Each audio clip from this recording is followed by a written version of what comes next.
Indeed, it is going to be an action-packed week in New York City. World leaders are returning to the United Nations for the General Assembly.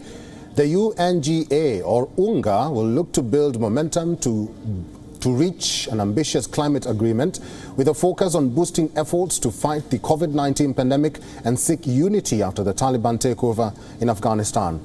All this in the shadow of high tensions between the United States, China and Russia, as the spread of coronavirus and a debate over inequitable vaccine rollout still rages. About a third of 193 UN member states are planning to attend the UNGA virtually. Presidents, prime ministers and foreign ministers for the remaining countries are due to travel to the United States. US President Joe Biden will address the assembly in person. This will be Biden's first UN visit since taking office. United States earlier did try to dissuade leaders from coming to New York in a bid to stop the meet from becoming a super spreader event. Biden will host a virtual meeting from Washington, D.C. with leaders and chief executives that aims to boost distribution of vaccines globally. A so-called U.S. honor system means that anyone entering the assembly hall effectively declares that they are vaccinated. A proof of vaccination is not required. But this system is set to be broken when the first world leader comes to the dais to speak. Jair Bolsonaro, the Brazilian president, is a vaccine skeptic.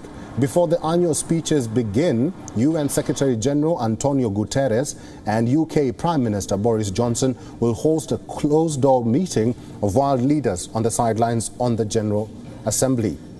Guterres and Johnson will call upon world leaders to take concrete action on climate change. Johnson's visit is seen as a crucial precursor to the UN COP26 summit in Glasgow in November. It's only a couple of months now till the COP26 summit, and so we need everybody to focus on what's called their nationally determined contributions. That's the amount of carbon dioxide each country is going to cut. So the $100 billion a year that we need to raise is to support those countries make the transition. But what we're also asking for here at COP is for countries to phase out coal, 2030 for countries that are developed, 2040 for developing countries, and then phase out hydrocarbon internal combustion engine vehicles, cars as well. Israel's Prime Minister Naftali Bennett will also be making his first appearance at the United Nations. Taliban's swift takeover of Afghanistan and withdrawal of foreign forces from the country is said to be a major topic of discussion at the UNGA or UNGA. Foreign ministers of the 5 permanent members of the UN Security Council, US, Russia, the UK, China and France, are expected to discuss the situation in Afghanistan in a meeting on Wednesday. Russia and China, the veto-wielding members of the Security Council, will not be attending the UNGA in New York. The two countries will not even be sending their foreign ministers. Analysts say it is an attempt by China and Russia to send a message amid the ongoing standoff with the United States.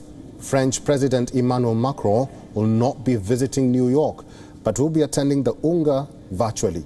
Iranian President Ibrahim Raisi will also be among the no-shows. The week will end with the leaders of America's closest allies in Asia, Indian Prime Minister Narendra Modi, Japanese Prime Minister Yoshihide Suga, and Australian Prime Minister Scott Morrison heading to Washington for the first in-person meeting of the Quad bloc. The key meeting is scheduled for Friday.